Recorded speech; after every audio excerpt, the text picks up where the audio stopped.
Hello friends, ನಮ್ಮ ಸಿಪಾಯಿ home made ನಾನ್ ವೆಜ್ಗೆ ಸ್ವಾಗತ. ಇವತ್ತಿನ ಸ್ಪೆಷಲ್ ಡಿಶ್ ನಾಟಿ ಕೋಳಿ ಸಾಂಬಾರು ಮಾಡುವ ವಿಧಾನ ಹಾಗೂ ಬೇಕಾಗುವ ಸಾಮಗ್ರಿಗಳನ್ನು ತಿಳಿಸ್ತಾ ಇದ್ದೀನಿ. ಅದಕ್ಕೂ ಮೊದಲು ಯಾರೆಲ್ಲ ನಮ್ಮ ಚಾನಲ್ಗೆ ಸಬ್ಸ್ಕ್ರೈಬ್ ಆಗಿಲ್ಲ ಅವರು ಸಬ್ಸ್ಕ್ರೈಬ್ ಆಗಿ ಹಾಗೂ ಬೆಲ್ ಐಕಾನ್ ಒತ್ತಿ.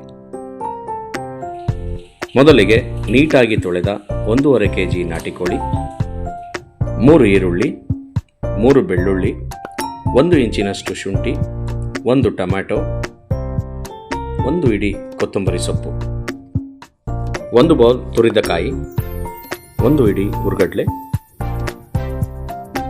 3 ಚಕ್ಕೆ, 3 ಲವಂಗ, 1 ಸ್ಪೂನ್ ಅರಿಶಿಣ ಪುಡಿ, 100 ಗ್ರಾಂ ಹುಚ್ಚೆಳ್ಳು, 4 ಸ್ಪೂನ್ ಅಡಿಗೆ ಎಣ್ಣೆ, ರುಚಿಗೆ ತಕ್ಕಷ್ಟು ಉಪ್ಪು, ಆಪ್ಷನ್ಲಿ ಗಸಗಸೆ 1 ಸ್ಪೂನ್.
ಈರುಳ್ಳಿ, ಬೆಳ್ಳುಳ್ಳಿ, ಶುಂಠಿ, ಕೊತ್ತಂಬರಿ ಸೊಪ್ಪು, ಚಕ್ಕೆ ಹಾಗೂ ಲವಂಗ ಎಲ್ಲವನ್ನ ಹಾಕಿ ನುಣ್ಣಗೆ ರುಬ್ಬಿಕೊಳ್ಳಿ.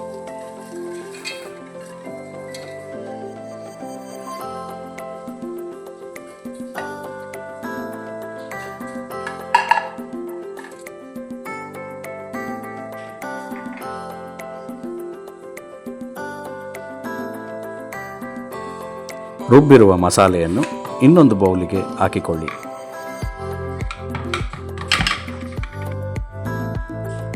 ನಂತರ ಅದೇ ಜಾರಿಗೆ ತುರಿದಿಟ್ಟಂತಹ ಕಾಯಿ, ಹುರುಗಡ್ಲೆ, ಟೊಮ್ಯಾಟೊ, ಗಸಗಸೆ ಹಾಗೂ ಸ್ವಲ್ಪ ನೀರನ್ನು ಸೇರಿಸಿ ನುಣ್ಣಗೆ ರುಬ್ಬಿಕೊಳ್ಳಬೇಕು.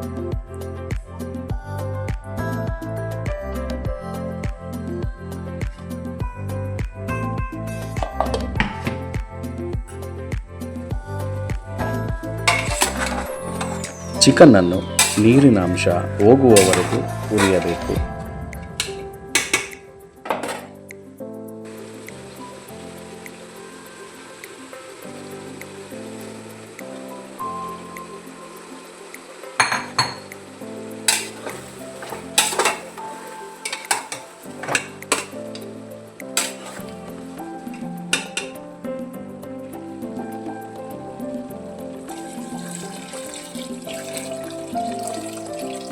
ಮಸಾಲೆಗಳನ್ನು ಹಾಕಿದ ಮೇಲೆ ಮನೆಯಲ್ಲೇ ತಯಾರಿಸಿದ 4 ಸ್ಪೂನ್ ಮಟನ್ ಸಾಂಬಾರ್ ಪುಡಿಯನ್ನು ಹಾಕಬೇಕು.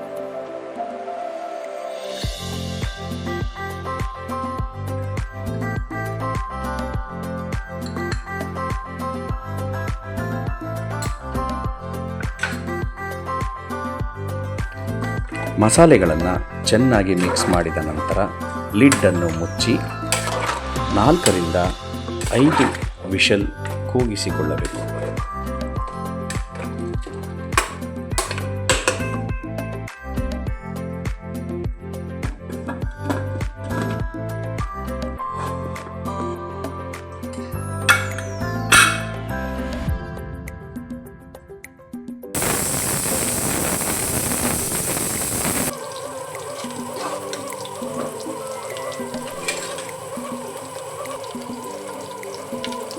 ನಂತರ ರುಬ್ಬಿದ ಕಾಯಿ ಹಾಗೂ ಅಳತೆಗೆ ಬೇಕಾದ ನೀರನ್ನು ಹಾಕಿ ಚೆನ್ನಾಗಿ ಕುದಿಸಿಕೊಳ್ಳಬೇಕು.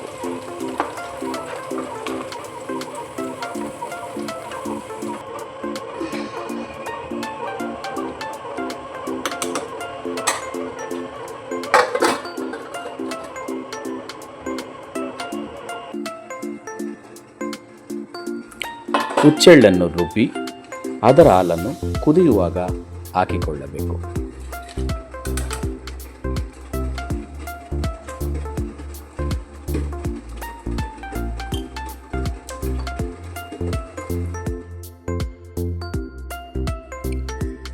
ಈಗ ರೆಡಿಯಾಗಿದೆ ರುಚಿಕರವಾದ ನಾಟಿ ಕೋಳಿ ಸಾಂಬಾರ್. ಫ್ರೆಂಡ್ಸ್, ಈ ವಿಡಿಯೋ ನಿಮಗೆ ಇಷ್ಟವಾಗಿದ್ದರೆ ನಮ್ಮ ಚಾನೆಲ್ ಸಿಪಾಯಿ ಹೋಮ್ ಮೇಡ್ ನಾನ್ ವೆಜ್ಗೆ ಸಬ್ಸ್ಕ್ರೈಬ್ ಆಗಿ ಹಾಗೂ ಬೆಲ್ ಐಕಾನ್ ಒತ್ತಿ. ನಾವು ಹೊಸದಾಗಿ ಹಾಕುವ ವಿಡಿಯೋಗಳ ನೋಟಿಫಿಕೇಷನ್ ತಮಗೆ ಬರುತ್ತದೆ. ಸೊ ಯಾರೆಲ್ಲರೂ ನಮ್ಮ ವಿಡಿಯೋಗಳನ್ನು ನೋಡ್ತಾ ಇದ್ದೀರಾ ಅವರೆಲ್ಲರಿಗೂ ಧನ್ಯವಾದಗಳು. Thank you.